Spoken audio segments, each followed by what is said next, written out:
सभी मेरे प्यारे व्यूअर्स का वेलकम है वाईडी के एडिटोरियल क्लास में। मैं हूं आपका होस्ट अमन बहल। एक गवर्नमेंट सर्वेंट हूं एसएससी सीजीएल के थ्रू और हर साल बैंकिंग और एसएससी के एग्ज़ाम्स देता रहता हूं, अपडेट रखता हूं अपने आप को, सिलेक्शन भी लेता रहता हूं। आज सुबह का फर्स्ट एडिटोरियल हम करने वाले हैं अ ट्रांजेंट हाई, उसी अंदाज में कराऊंगा जैसे टॉपर्स पढ़ते हैं। ये देखो एक इकोनॉमिक आर्टिकल है, थोड़ा पढ़ने में मुश्किल लगेगा लेकिन आपको पढ़ना है उस तरीके से जिसमें दिन भर की आपकी पढ़ाई हो जाए। आप क्या करोगे, हर सेंटेंस की ग्रामर और वोकैबुलरी को अलग से लेकर के पढ़ोगे ट्रांसलेट करने के बाद। अब आज आप जो भी सीखोगे ग्रामर और वोकैबुलरी आप अप्लाई करोगे इन क्विज़ पे। ये पहला क्विज़ है बैंकिंग वालों के लिए। इसमें आपको इस स्टेटमेंट को बताना है चारों में से कौन सी स्टेटमेंट एग्जैक्टली वही मीनिंग रखती है इस स्टेटमेंट के जैसा ही, है ना। अच्छा, दूसरा क्विज़ है सबके लिए, बैंक और एसएससी सबके लिए क्लोज टेस्ट का। 4 क्वेश्चन हैं इसमें, आपको बताना है चारों क्वेश्चंस को फिल करके वीडियो के लास्ट में सोल्यूशन भी आपको मैं दे दूंगा लाइव। चलिए स्क्रीनशॉट ले लें इनके, शुरू करते हैं वीडियो को। आइए कुछ नया सीखते हैं।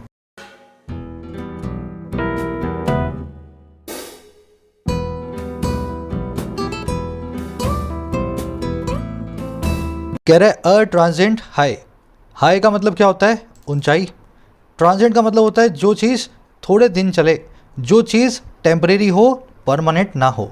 तो कह रहे एक परमानेंट नहीं बल्कि टेम्परेरी सी ऊंचाई हमने देखी है। अच्छा, किस चीज़ की ऊंचाई है भाई, ये ऊंचाई है जीएसटी के इन्फ्लोज की, जीएसटी नाम के टैक्स में आई हुई कमाई की। तो ये जो कमाई अप्रैल में हमने की है ये परमानेंट नहीं है, लंबे वक्त नहीं चलेगी। अब आ जाओ इस जो है ट्रांजिएंट वर्ड के ऊपर। देखो ट्रांजिएंट का मतलब होता है जो टेम्परेरी हो, शॉर्ट लिव्ड हो, टेम्पोरल हो और इवेनिसेंट हो। इवेनिसेंट का मतलब है जो थोड़े टाइम रहेगा और फिर गायब हो जाएगा, है ना, भूत के जैसे एकदम जो है अचानक से आपकी आंखों के सामने भाप बन के उड़ जाएगा। एफेमरल भी वही होता है, ये वर्ड कई बार कर चुके हैं। अब इस वर्ड की तरफ ध्यान देना, मोमेंट्री। मोमेंट्री जो एक मोमेंट रहे, क्षणी को एक पल रहे। लेकिन मोमेंटस इसका मतलब है वो चीज़ जो बड़ी सिग्निफिकेंट हो, बड़ी इंपॉर्टेंट हो। तो ये दोनों वर्ड्स एक जैसे दिखते हैं लेकिन दोनों का मीनिंग है डिफरेंट, ठीक है ना। मोमेंटस मतलब इंपॉर्टेंट, मोमेंट्री मतलब टेम्परेरी। अब इसके उल्टे क्या होंगे भाई, ट्रांजिएंट का उल्टा होगा जो लॉन्ग लास्टिंग हो, लंबा चले, प्रोलॉन्ग्ड हो, इलोंगेटेड हो, है ना, लंबा चलने वाला। चलो अब आपके सिनोनिम एंटोनिम हो गए हैं मोटे मोटे। अब देखते हैं इस सेंटेंस के टाइटल पैराग्राफ में क्या कहना चाह रहा है।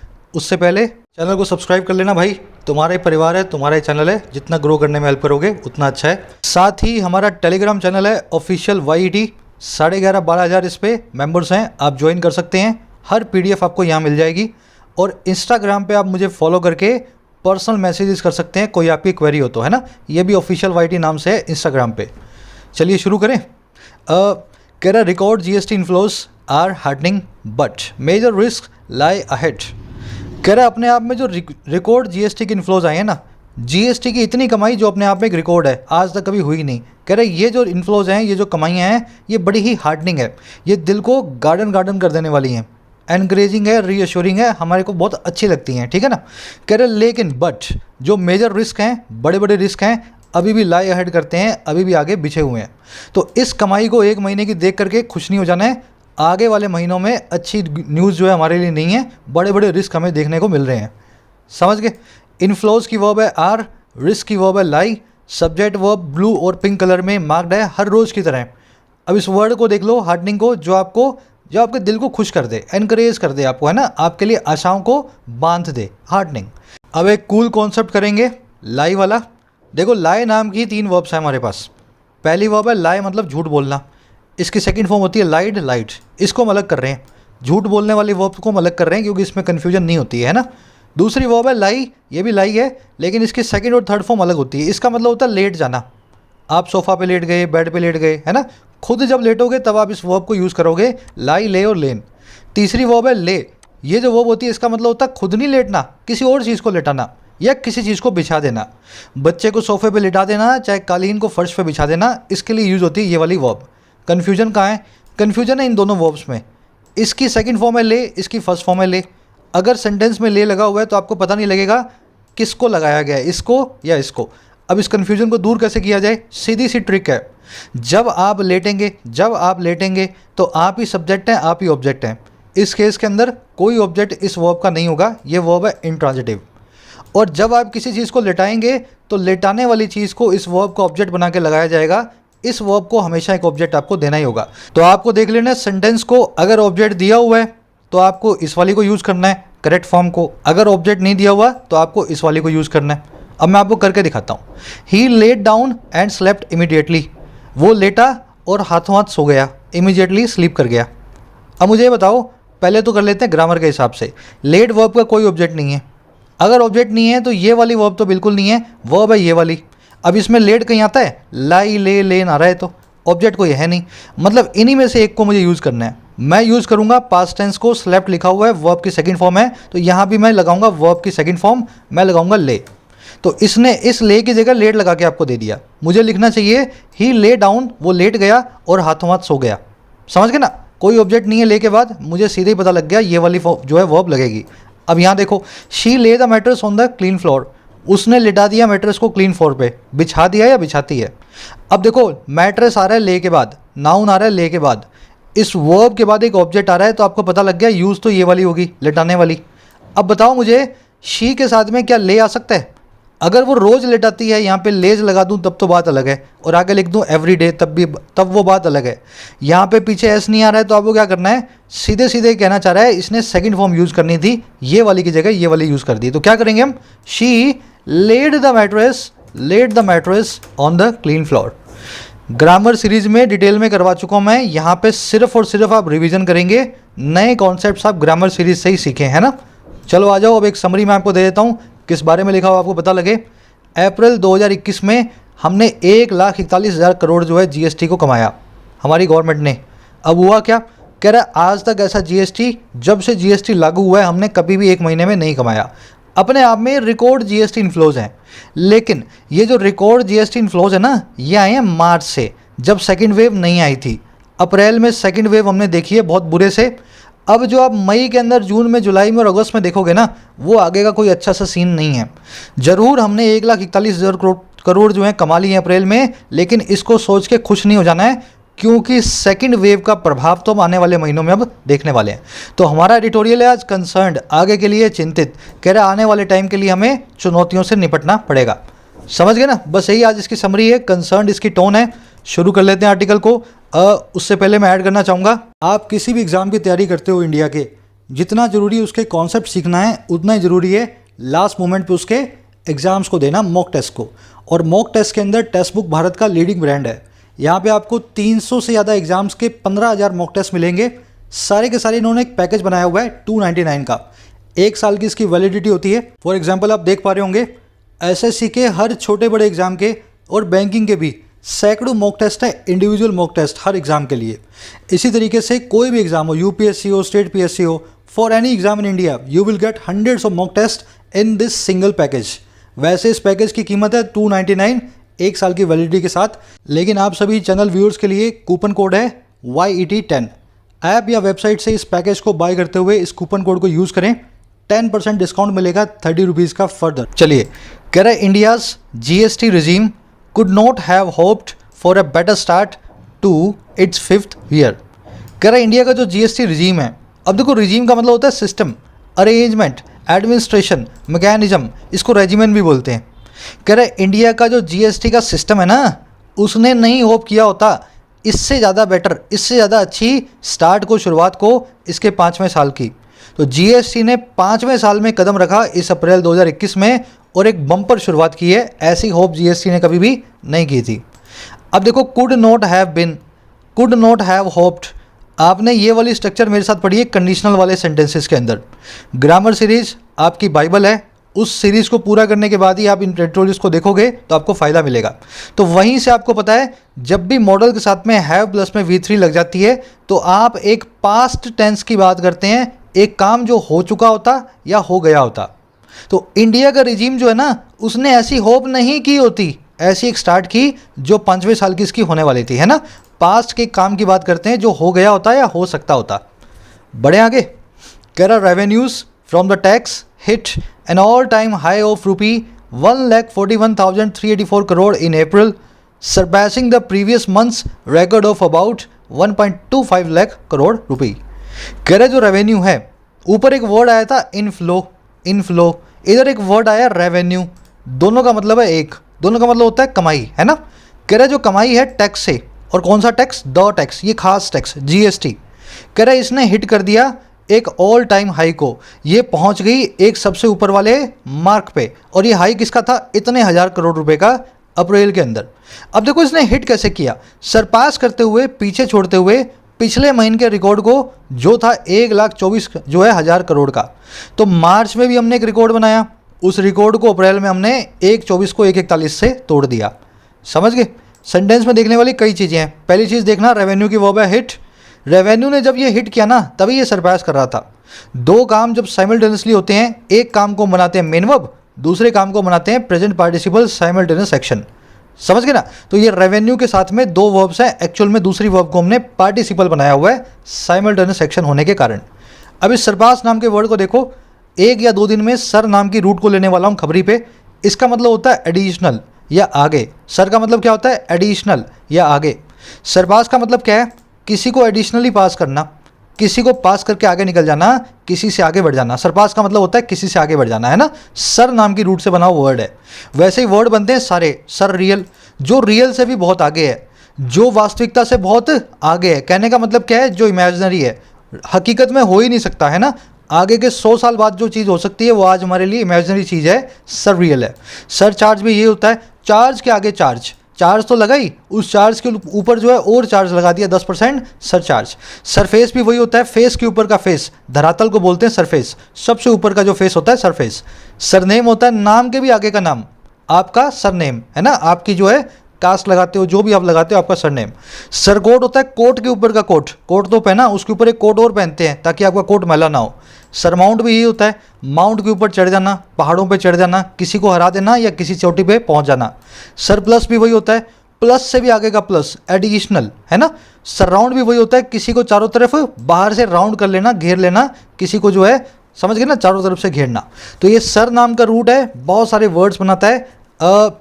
थोड़ा सा आपको आइडिया यहाँ दे रहा हूँ, बाकी खबरी पे करवा दूंगा आज शाम में या कल शाम में, है ना, इस रूट को। चलो आगे बढ़े। सरपास नाम के वर्ड को जिंदगी में नहीं भूलोगे। कह रहा है, after a disasters period for the economy following last years national lockdown, GST revenues hit rupee 1.05 lakh crore in October and have shown a steady uptick since then in tandem with hopes of a sustained recovery. अब ये बता रहा है कि मार्च से पहले कौन सा रिकॉर्ड तोड़ा है इन GST ने। कह रहा है बाद में, आफ्टर, एक ऐसे पीरियड के, एक ऐसे जो है टाइम पीरियड के जो बड़ा डिजास्टर्स था, जो हमारे लिए बड़ा भयानक था, है ना, डिजास्टर भरा था। और ये किसके लिए, हमारी इकॉनमी के लिए। और कब आया ये पीरियड, ये आया फॉलोइंग बाद में पिछले साल के नेशनल लॉकडाउन के। कह रहा है ऐसे एक पीरियड के बाद, लॉकडाउन के बाद जो खराब पीरियड था। कह रहा है जो GST के रेवेन्यू थे ना वो हिट कर गए इस आंकड़े को, और कब, अक्टूबर में पिछले साल, है ना।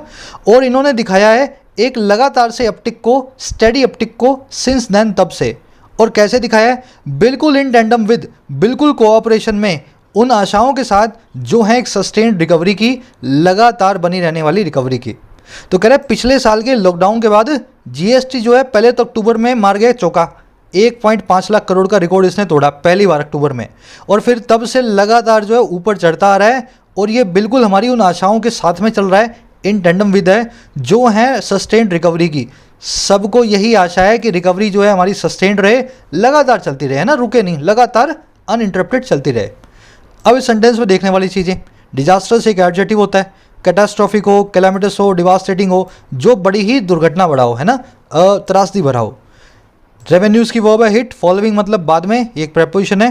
अपटिक का मतलब होता है उछाल, स्मॉल इंक्रीज, हल्का सा इंक्रीज, है ना, अपटिक।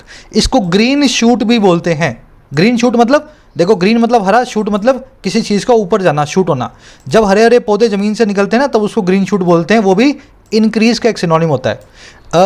अब देख लो ये सस्टेन्ड वर्ड, इसका मतलब होता है लगातार जो चले, और इन टेंडम विद, ये आप ऐसे नहीं समझोगे, इसकी एक छोटी सी पिक्चर है, उससे आपको ध्यान से समझ में आएगा।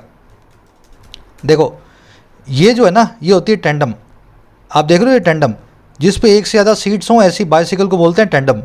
अगर आप किसी के साथ टेंडम विद हो ना तो आप बिल्कुल जो है कोऑपरेशन में चला रहे हो। अब ये आदमी जब ये वाला चला रहे हैं ना तो आप भी चलाओगे आगे की तरफ, आप उल्टे नहीं चलोगे, दोनों जब आगे की तरफ चलाएंगे तभी बाइसिकल आगे जाएगी, समझ गए ना। तो ये हमारी होप्स थी और ये GST का रेवेन्यू था, दोनों इन टेंडम विद थे, दोनों कोऑपरेट कर रहे थे, एक ही दिशा में आगे बढ़ रहे थे, समझ गए। चले आगे। कह रहा है April's numbers which are essentially driven by the transactions in March were bolstered by heightened economic activity no doubt. अब ये बता रहा है अप्रैल में हमें ये चमत्कार देखने को मिला कैसे। कह रहा है अप्रैल के जो आंकड़े हैं जो कि ड्रिवन बाय होते हैं, जिनको ड्राइव किया जाता है, जिनको आगे ले जाया जाता है ट्रांजैक्शंस के द्वारा, लेन देन के द्वारा, जो हुआ था मार्च में। तो जीएसटी चलता है 1 महीना, जो मार्च में एक्टिविटी हुई उसका जीएसटी आपको देखने को मिलेगा सरकार के पास अप्रैल में। तो कह रहा है अप्रैल के आंकड़े जो कि मार्च की लेन देन पे आधारित होते हैं, कह रहा है वो बोल्स्टर हुए, वो और मजबूत हुए, और किसके द्वारा? हाइटेंड इकोनॉमिक एक्टिविटी के द्वारा, बढ़ी हुई आर्थिक एक्टिविटी के द्वारा, बिना किसी डाउट के, नो डाउट। समझ गए ना? तो कह रहा है ये जो है ना, इसमें कोई डाउट नहीं है, मार्च की ट्रांजैक्शन जो है उसमें इकोनॉमिक एक्टिविटी बहुत ज़्यादा हुई थी, इसी वजह से अप्रैल में हमें इतना कुछ जीएसटी देखने को मिला। कुछ देखने वाला है नहीं सेंटेंस में। बोल्स्टर का मतलब होता है सपोर्ट करना, बैक करना, इसका उल्टा है किसी को वीक करना या अपोज करना, है ना बोल्स्टर। आपसे एक सवाल है मेरा, इकोनॉमिक और एक वर्ड होता है इकोनॉमिकल, ये वर्ड है इकोनॉमिक, इसका मतलब है आर्थिक। एक वर्ड होता है इकोनॉमिकल। खबरी पे हमारी सीरीज चल रही है, आपको अच्छे से पता है, सारे के सारे कंफ्यूजिंग वर्ड्स मैं आपको करवा रहा हूँ। दिमाग में सोचो दोनों वर्ड्स में क्या डिफरेंस होता है, आपको पता होना चाहिए, अब तक कर चुके हैं इसको हम 3-4 दिन पहले, है ना। बढ़े आगे। कह रहा द स्पेक्टर ऑफ राइजिंग कोविड-19 cases and the fear of an impending lockdown could also have driven people to make advance purchases in anticipation. अब ये बता रहा है दूसरा कारण क्या हो सकता है ज़्यादा जो है जीएसटी आने का। कह रहे जो स्पेक्टर है, स्पेक्टर कौन है भाई? ये इंस्पेक्टर वाला स्पेक्टर नहीं है, इसका मतलब होता है भूत। इसको घोस्ट बोल दो, डीमन बोल दो, अपैरिशन बोल दो। कह रहे जो भूत है ना बढ़ते हुए केसेस का, और जो डर है इम्पेंडिंग लॉकडाउन का, ऐसा लॉकडाउन जो हमारे सर पे खड़ा है। आज बिहार में भी सुबह सुबह लॉकडाउन की घोषणा हो गई, तो सबको लग रहा है कि लॉकडाउन लगने ही वाला है। कह रहे इन दोनों चीज़ों ने ना, एक तो डर ने लॉकडाउन के और एक भूत ने केसेस ने, कह रहे इन दोनों ने ही हो सकता है ड्राइव किया हो, कुड ऑल्सो हैव ड्रिवन, और किनको? लोगों को, कि वो मेक करें एडवांस में परचेजेस डर के मारे, इन एंटिसिपेशन। समझ गए? तो लोग भी डर के मारे जो है मार्च में अप्रैल में बहुत कुछ खरीदे हैं, इस वजह से भी हमें लग रहा है कि ये जो आंकड़े बहुत ज़्यादा आए हैं। एंटिसिपेशन का मतलब होता है एप्रीहेंशन, फोरसाइट, आगे की किसी चीज़ को लेकर के डर आपका एंटिसिपेशन कहलाता है। स्पेक्टर वर्ड को नोट कर लेना, इस पर एक पिक्चर भी बनी है, शायद जेम्स बॉन्ड की है ना। स्पेक्टर मतलब ghost. More over firms in the process of closing annual accounts may have remitted higher GST based on audit advice, while a gradual tightening of compliance regime and proactive coordinated probes against taxpayers using fake bills to evade liabilities have played no small parts. अब ये बता रहा है तीसरा reason. देखो सारे reason बता रहे हैं। पहला रीज़न था कि इकोनॉमिक एक्टिविटी बहुत बढ़ गई, दूसरा रीज़न था कि लोग जो हैं डर गए और बहुत सारा माल खरीद बैठे मार्च में।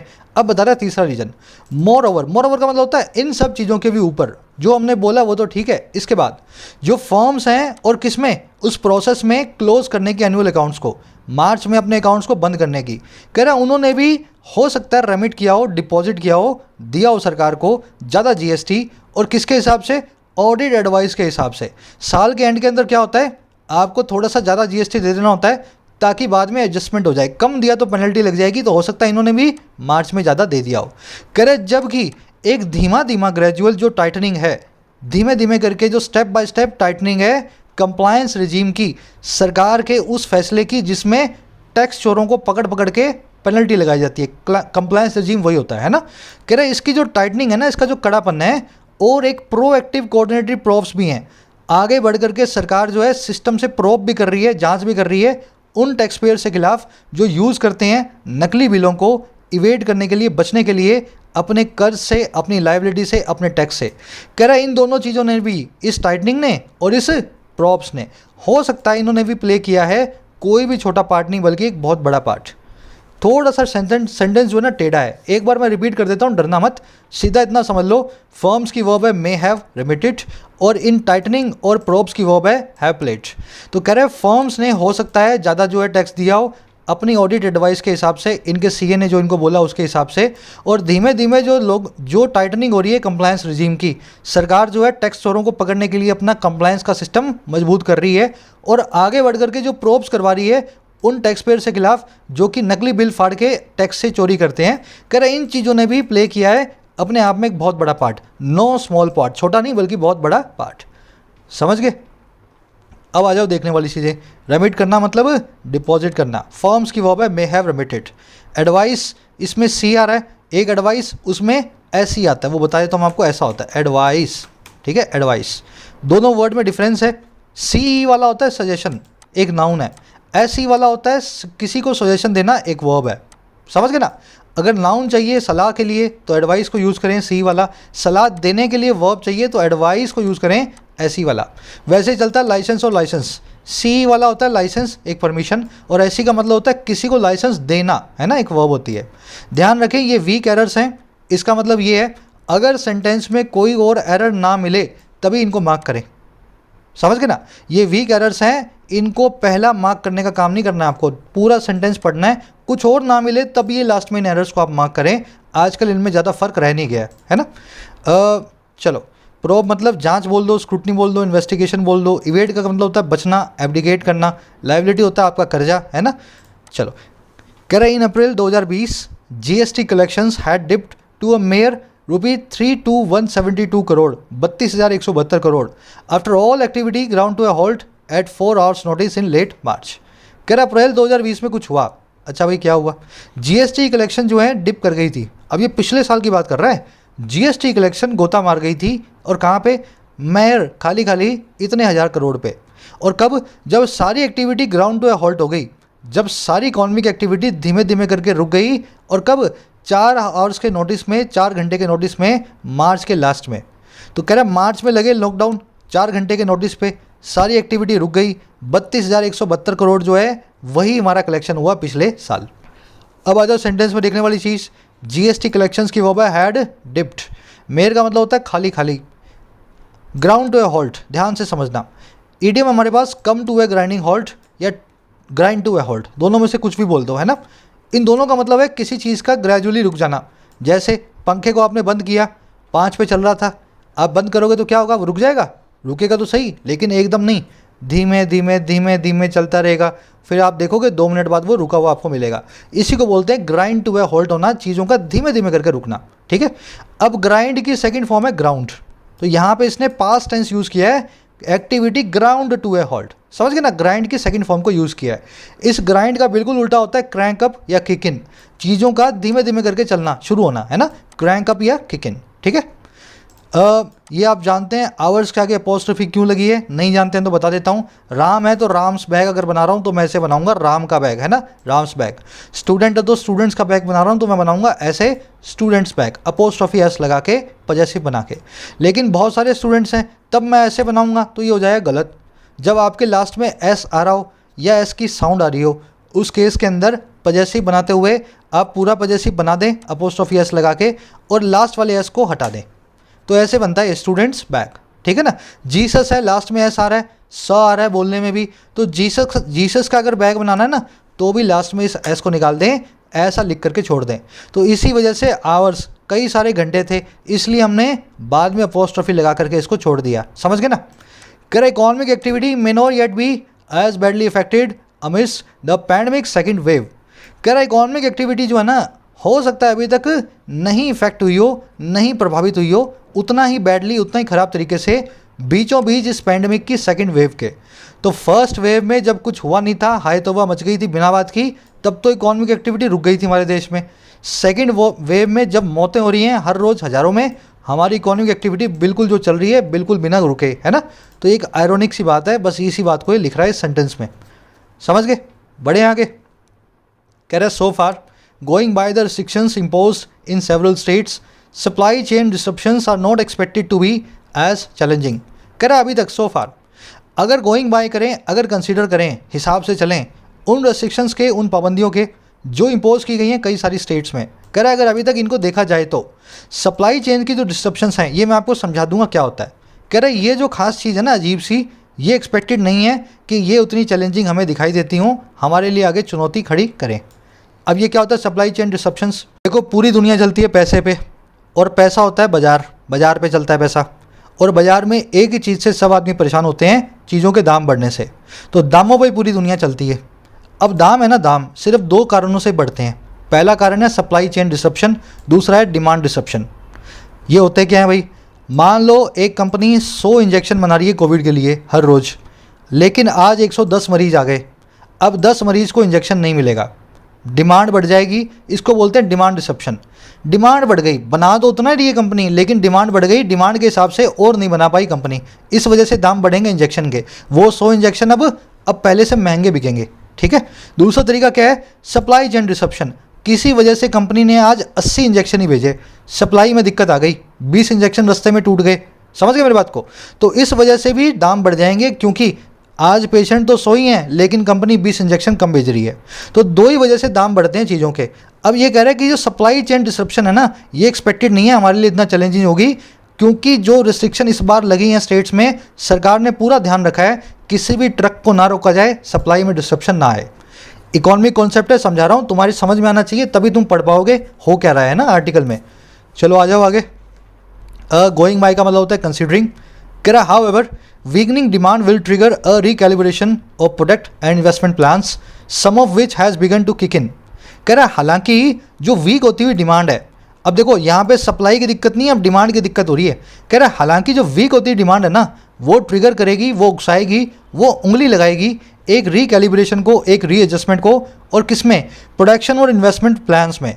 कह रहे जो कि एक ऐसा रिकैलिब्रेशन होगा, एक ऐसा रीएडजस्टमेंट होगा जिसका कुछ हिस्सा ऑलरेडी शुरू हो चुका है किक इन होना, स्टार्ट होना। तो अब क्या हुआ है, मार्च में हमने आटा दाल खरीद लिया खूब सारा, अब अप्रैल मई जून, क्या आप नया घर खरीदोगे, क्या आप नई गाड़ी खरीदोगे, नहीं खरीदोगे। तो अब डिमांड होने वाली है वीक। अब इसकी वजह से कंपनियां अपने इन्वेस्टमेंट और प्रोडक्शन प्लान्स को रिकैलिब्रेट करेंगी।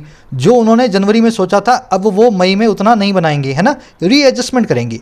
और कह रहे जो कि जिनमें से कुछ हिस्सा ऑलरेडी शुरू हो चुका है, कई कंपनियों ने अपने प्लान को बदल दिया है, समझ गए ना। ट्रिगर का मतलब होता है उकसाना, सम ऑफ विच आया रिकैलिब्रेशन के लिए। रिकैलिब्रेशन एक अनकाउंटेबल नाउन है, इसके लिए सम हम लगा सकते हैं, है ना। बड़े आगे किक इन होता है किसी चीज़ की शुरुआत होना, स्टार्ट होना। करेक्ट, कंसीडर सम इंडिकेटर्स, कुछ इंडिकेटर्स को आप कंसीडर करो। अब ये बताएगा कौन कौन से। Major two wheeler producers saw sales plummet by around 1/3 in April compared to March. कह रहा है जो बड़े बड़े टू व्हीलर्स के प्रोड्यूसर्स हैं, बजाज है, टाटा है, होंडा है, कह रहा है इन्होंने देखा सेल्स को प्लमेट होते हुए, इन्होंने देखा अपनी सेल्स को गोता लगाते हुए लगभग 1/3 के द्वारा अप्रैल में मार्च के मुकाबले। तो अप्रैल में लोगों ने मार्च के मुकाबले 33% कम व्हीकल्स को खरीदा, ऐसा टू व्हीलर्स प्रोड्यूसर्स का कहना है, समझ गए ना। अब आ जाओ सेंटेंस में देखने वाली चीज़ें।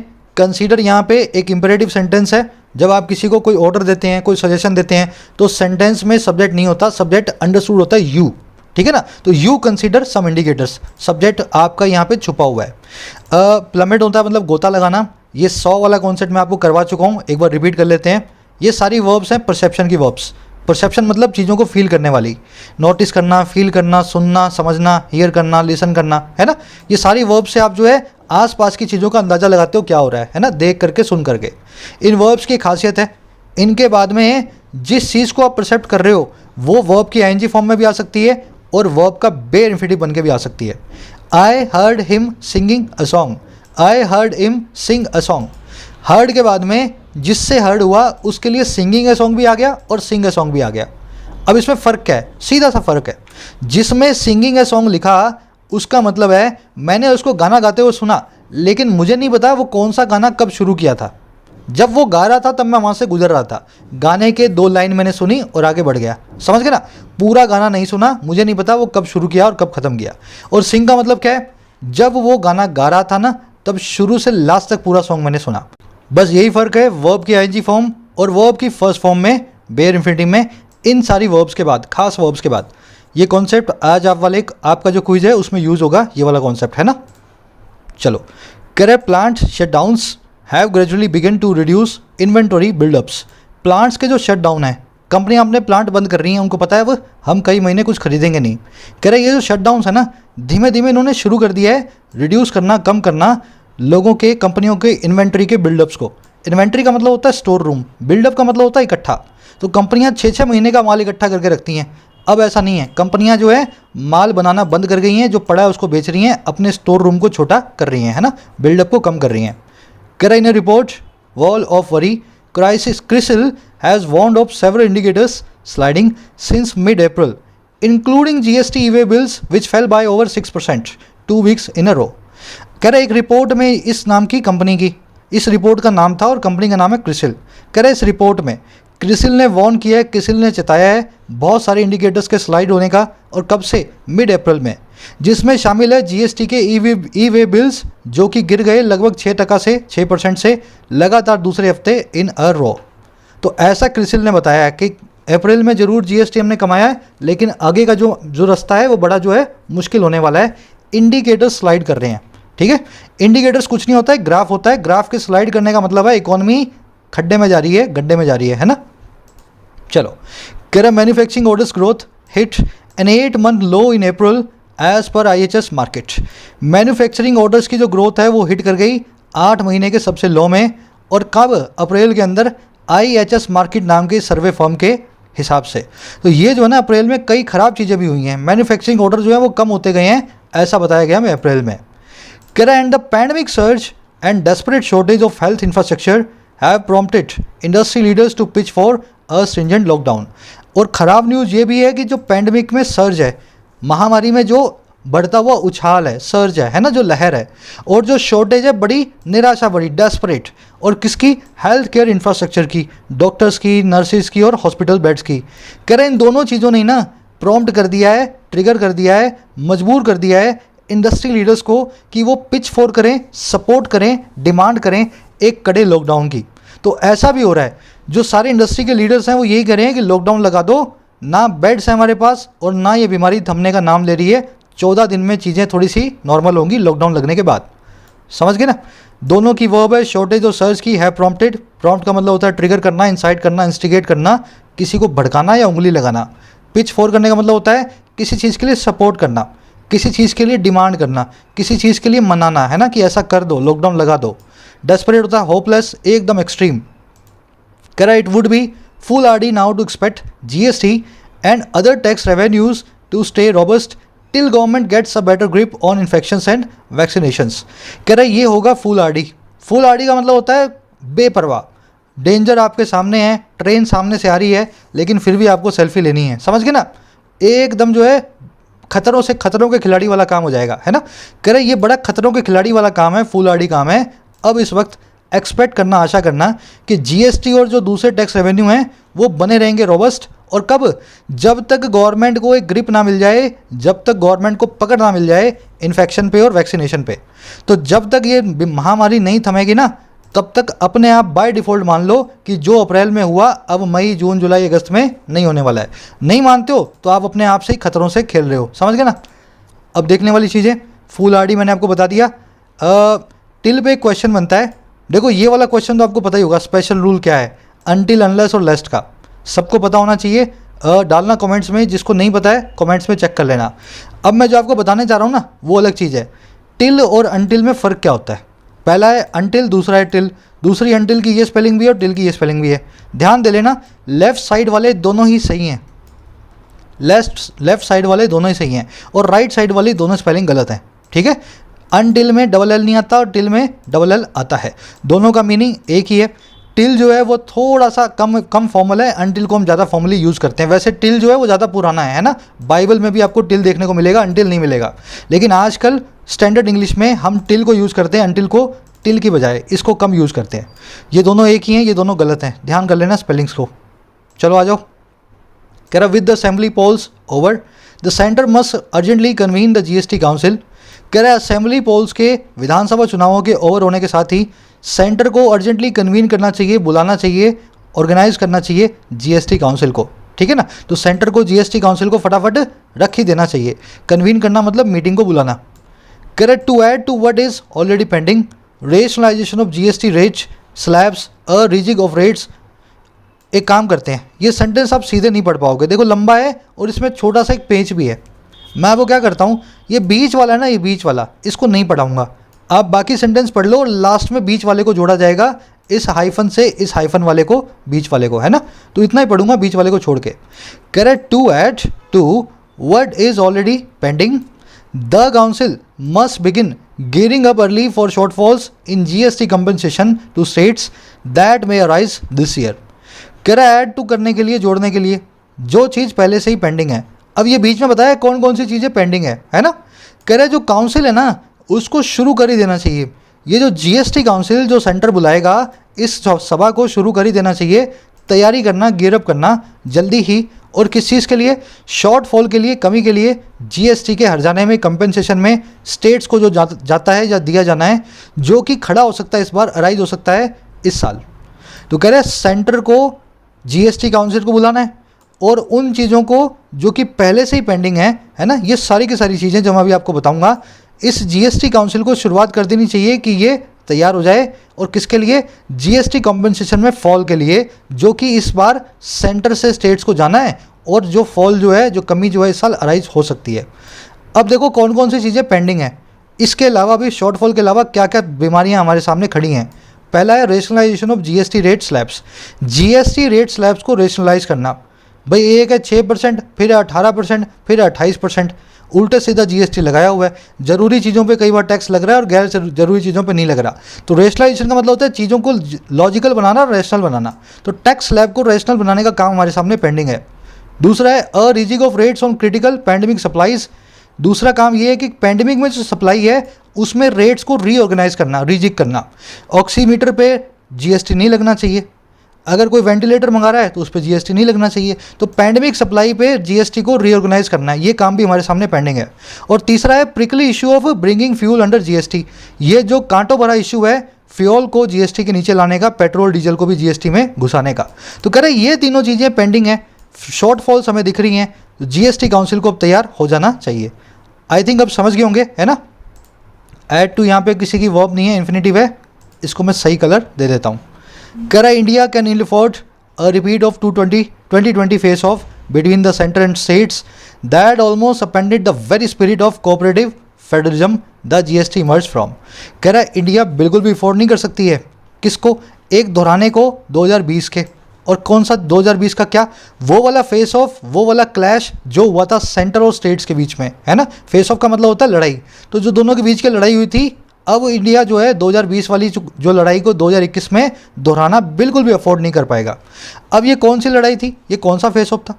जिसने लगभग अपेंड कर दिया, जिसने लगभग औंधा कर दिया। अपेंड का मतलब होता है बिल्कुल उल्टा कर देना, सर नीचे पाँव ऊपर। और किसको? उस वेरी स्पिरिट को, उस खास भावना को जो थी कोऑपरेटिव फेडरलिज्म की, जो थी सेंटर और स्टेट्स के बीच में कोऑपरेशन की, है ना। उसी भावना को उसने बिल्कुल ख़राब कर दिया। और ये वही भावना है जिससे जीएसटी निकला है। तो हमारा देश एक फेडरलिज्म जो है स्ट्रक्चर को फॉलो करता है, फेडरलिस्टिक को, जिसमें स्टेट और सेंटर सब में पावरों, शक्तियों का विभाजन हुआ है। इसी से जीएसटी निकला है। लेकिन पिछले साल जो फेस ऑफ हुआ था, इस भावना को उसने हरा दिया। सेंटर और स्टेट जो है लाठी लेके एक दूसरे के सामने खड़े हो गए। इस बार जो है इंडिया 2020 वाली चीज़ को 2021 में रिपीट होना अफोर्ड नहीं कर सकता। समझ गए होंगे सेंटेंस को, थोड़ा सा मुश्किल लिखा हुआ है। फेस ऑफ का मतलब आप समझ गए हैं, अपेंड करना मतलब एंड को ऊपर ले आना, नीचे वाला सिरा ऊपर, ऊपर वाला सिरा नीचे, चीज़ों को अपसाइड डाउन करना, चीज़ों को औंधे मुंह कर देना, है ना। अपने क्विज को शुरू करते हैं। आर्टिकल थोड़ा सा मुश्किल था, इसीलिए 9.5 नंबर दिए हैं इसको। अगर 10% आप नहीं समझे हैं तो घबराने वाला कुछ भी नहीं है ना। अब देखो ये नए टाइप के क्वेश्चन आ रहे हैं बैंकिंग में। एक सेंटेंस आपको दे देता है और पूछता है इन चारों में से कौन सा सेंटेंस एग्जैक्टली यही मीनिंग देता है जो इस सेंटेंस में दिया हुआ है। तो ये सेंटेंस है, major two wheeler producers saw sales plummet by around a third in April compared to March. बड़े बड़े टू व्हीलर प्रोड्यूसर्स ने देखा सेल्स को प्लमेट होते हुए लगभग 1/3 से अप्रैल के अंदर मार्च के मुकाबले। हमने यहाँ पे प्लमेट यूज़ किया है, सेल्स को पूरी तरह से गिरते हुए देखा। प्लमेटिंग नहीं यूज़ किया, हमने यूज़ किया प्लमेट, है ना, पूरी तरह से गिरते हुए देखा। तो देखो पहला मैंने जो सेंटेंस बनाया है इसमें हमने देखा डिडंट सी सेल्स इंक्रीजिंग। देखो सेल्स को गिरते हुए देखा या सेल्स को इंक्रीज नहीं होते हुए देखा, बात ऑलमोस्ट एक जैसी है। लेकिन दिक्कत क्या है, प्लमेट का मतलब है इस पूरे एक्शन को हमने देखा है और इंक्रीजिंग का मतलब है पूरे एक्शन को हमने नहीं देखा। अगर आप ग्रामर के हिसाब से चलो ना तो ये प्लमेट से इंक्रीजिंग बनाते ही सेंटेंस का मीनिंग हो गया चेंज। नॉट लगने से वैसे तो सेंटेंस का मीनिंग बिल्कुल वही है, लेकिन हमने फॉर्म को चेंज किया, उसकी वजह से ये सेंटेंस की स्ट्रक्चर बदल गई है ना। तो ये पहला वाला तो हमारा आंसर नहीं हो सकता। वैसे ही दूसरा वाला भी हमारा आंसर नहीं हो सकता क्योंकि यहाँ लिखा हुआ डिक्लाइनिंग। प्लमेटिंग लिखा होता तब डिक्लाइनिंग चल जाता, प्लमेट से डिक्लाइनिंग नहीं चलेगा। Verbs of perception. तीसरा वाला देख लो, डिडंट सी सेल्स इंक्रीज, ये बिल्कुल ठीक है भाई। गिरते हुए देखा या उठते हुए नहीं देखा, बात तो एक ही है, समझ गए ना, ऑलमोस्ट बात एक ही है। और हमने प्लमेट की जगह इंक्रीज यूज़ किया है, बेयर इन्फिनिटिव की जगह बे इन्फिनिटिव यूज़ हुआ है, बिल्कुल इक्विवेलेंट सेंटेंस है। लेकिन चौथा देखो, डिडंट सा सेल्स असेंट। असेंट का मतलब भी होता है इंक्रीज, लेकिन दिक्कत क्या है, डिड नॉट के बाद में कभी भी वर्ब की सेकंड फॉर्म नहीं आएगी, यहाँ पे लिखा होना चाहिए सी। तो ग्रामेटिकली ये सेंटेंस गलत हो गया है ना। तो इस हिसाब से मैं देखूँ तो थर्ड मेरा आंसर है, फर्स्ट सेकंड फोर्थ गलत है। क्वेश्चन आ रहे हैं इस तरह के, खासकर एसबीआई में, पीओ में, ध्यान करें इन क्वेश्चंस को भी आपको करना है। ये सेकंड आपका क्विज है, आंसर्स डाल रहा हूँ कमेंट में, फर्स्ट कमेंट में आपको मिल जाएंगे। बहुत ईजी है, कुछ भी नहीं है इसमें करने वाला। ध्यान से पढ़ा है तो चारों क्वेश्चंस आपके सही होंगे। डालना अपने कमेंट्स में अपने जो है मार्क्स को। बैंकिंग वालों के लिए एक वीडियो डाल रहा हूँ शाम में, अगर आप मेंबर हैं तो आपकी प्लेलिस्ट में आपको दिखेगी प्रीमियम कंटेंट में। बैंकिंग क्लर्क की खूब तैयारी करने वाले हैं अगले 2 महीने, है ना। शाम को जरूर से चला करके देखें सभी मेंबर्स। चलिए साइनिंग आउट।